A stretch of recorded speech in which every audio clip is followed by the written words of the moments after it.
the once upon a time staring 0-4 right in the face Denver Broncos, who started 0-3.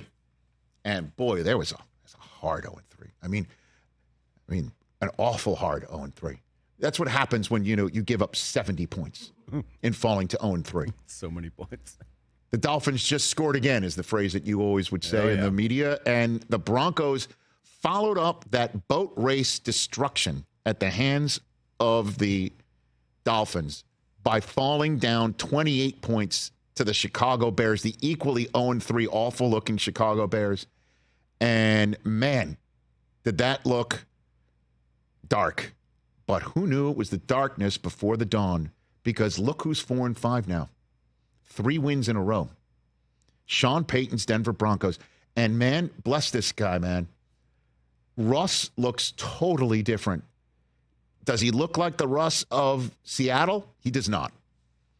Troy Aikman even said he doesn't think he moves around like the Russ from Seattle. And that's occasionally, if you want to nitpick right now, which is amazing because there was a lot to pick on last year. Now they went from picking on Russ, or the media did, or everybody in the fan base picked on Russ. Now we're nitpicking, which is a sign of what you needed to do. Let's move it on from picking on Russ to nitpicking Russ, which is sometimes he just appears to just run a little too fast.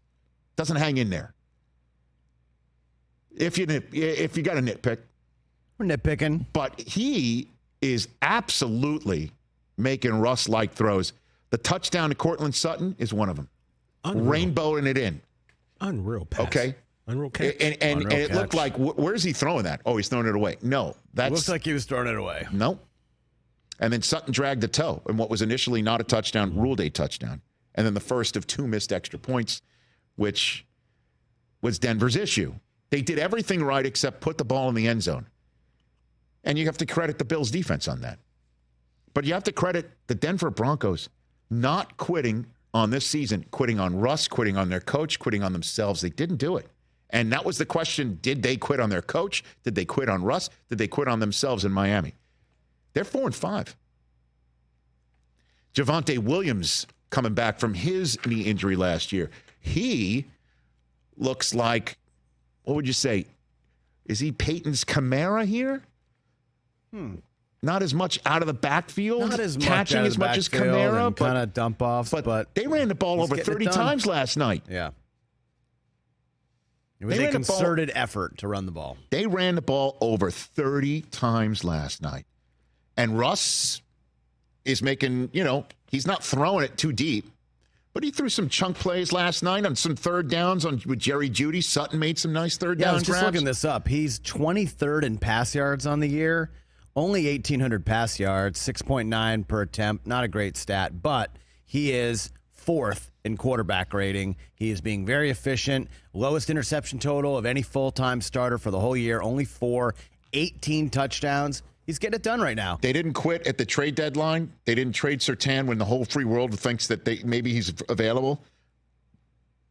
I would love to know what the Broncos were offered because it had to be like multiple, first and second day picks for him. And they said no. They didn't quit on it. They didn't quit on Jeudy either. Although they I don't know what happened at the trade deadline or not. But this team also, Vance Joseph, the defensive coordinator, gave up 70. Everyone thought, okay, they'll throw him overboard. Nope.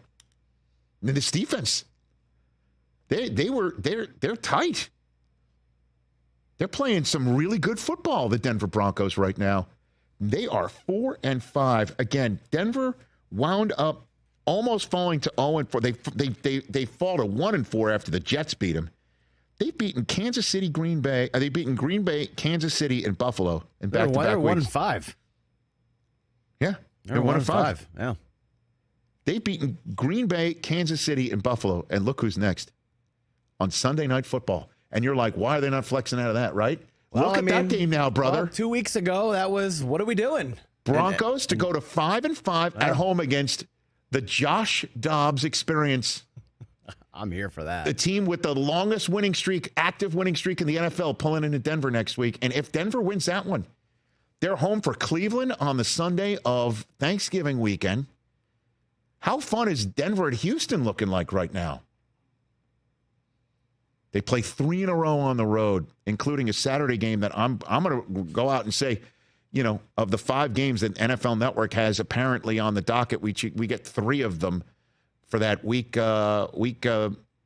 15. Broncos at Detroit is, I think, one of them. And then Christmas Eve, that one I am definitely calling. There's no flex out of that. It's on NFL Network, New England at Denver. Then you've got the Chargers and then the Raiders.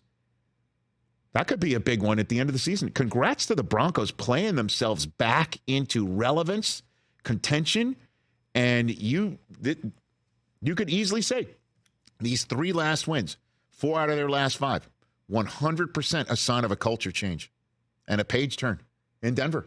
Kudos to them. Give it up. Got to give it up. They went to Buffalo when the Bills are absolutely looking at this game as a get-right game and a game where they're going to pivot and go to 6-4 and have a shot to win this division. And instead, they hit them in the chops.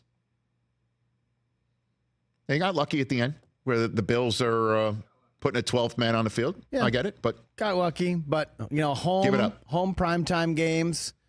You're supposed to win those, and for Denver to go in there and take that one, that was how about big. And again, Russ getting it done, man. Russ getting it done, winning football games. So congratulations to the Denver Broncos on that. Catch the Rich Eisen Show every single day on the Roku channel, 12 to 3 Eastern, for free.